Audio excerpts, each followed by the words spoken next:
Morning. Morning. I do. Do you affirm that the testimony you're about to give will be the truth? I do. Please state your name, your address, and proceed. I live at 1029 Eby Street, Honolulu. My name is Paul R. Cassidy, with Paul Richard Kanawakaman Cassidy Jr. My father was Paul R. Cassidy, and he was a trustee for the Campbell Estate for 30 years. I do market research. I came back, market research for housing. I came back 20 years ago. I worked for Gentry Homes. The first thing they said to me when I was doing their long-term projection was that they wanted me to pencil in Waiawa. And I said, how soon? 5 years. This was 1990. Every year, 20 years since then, they have told me it's 5 years. When I came to work for them in 1990, it was the top of the real estate cycle and they couldn't get it going. That's the time when you get a project going.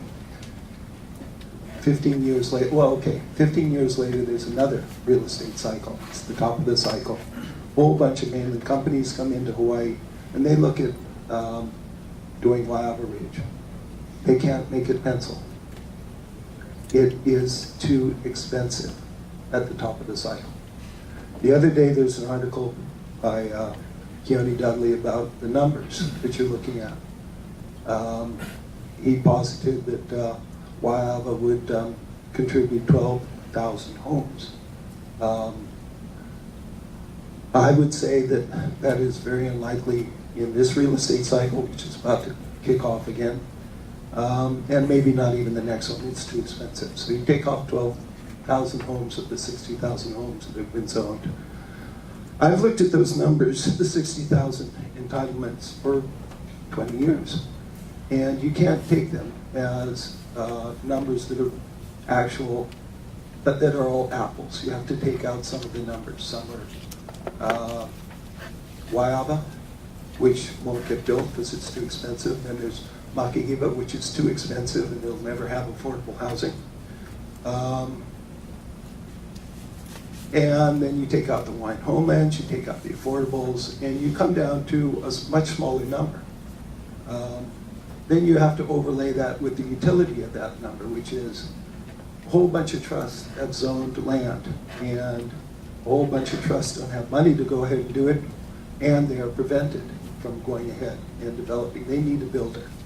So any number that you're looking at, you have to go to the number that a developer owns, like Mililani for Castle and Cook, etc. That land will then proceed with housing. So it's a much less number. If you read the paper today, you see that housing prices are going up, and Paul Brubaker is saying that prices are just going to keep on going higher, and he's right. As soon as people hear that, they're going to start taking out mortgages. They're going to say, okay, we're in the midst of another bubble.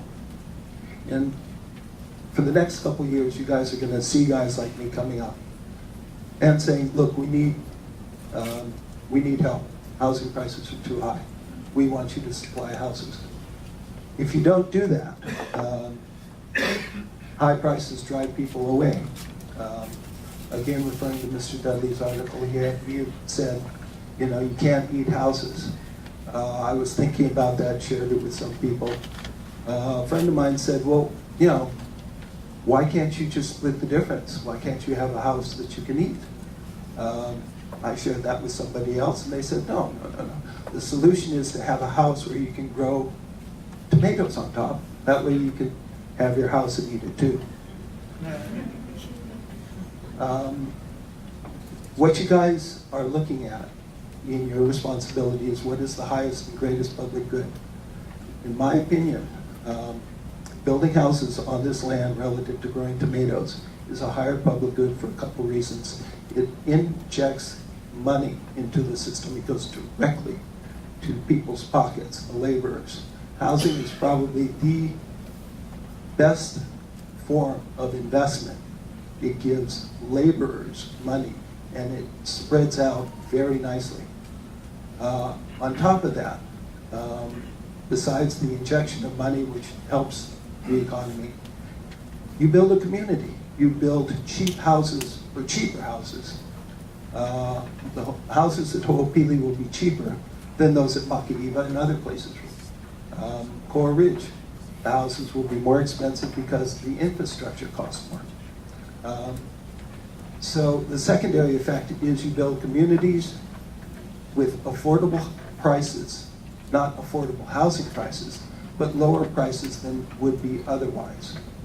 The third thing that happens is that you support local construction business, all the way from, the guy that builds the wall to the guy at Schuler Division of Horton. I've seen any number of big companies come and go to Hawaii. Watt Homes, Centex Homes, Jack Myers, good developers. And they just can't make it work unless they do one of two things. They have land to build on, and they build it wisely. So to end my testimony, I'd say in terms of the greater good for the greater public, for this acreage that you can grow tomatoes on or grow houses on, I think the benefit to the state, to the wider community, to the people, to my children, who will have a better chance of a cheaper house and can stay here, would be to let this proceed according to a land plan that was set up back when Dad was a trustee 30 years ago. Thank you very much. Parties, questions? Commissioners, questions? Thank you. Henry Kwok, followed by Jason Aspero and Philip Dang.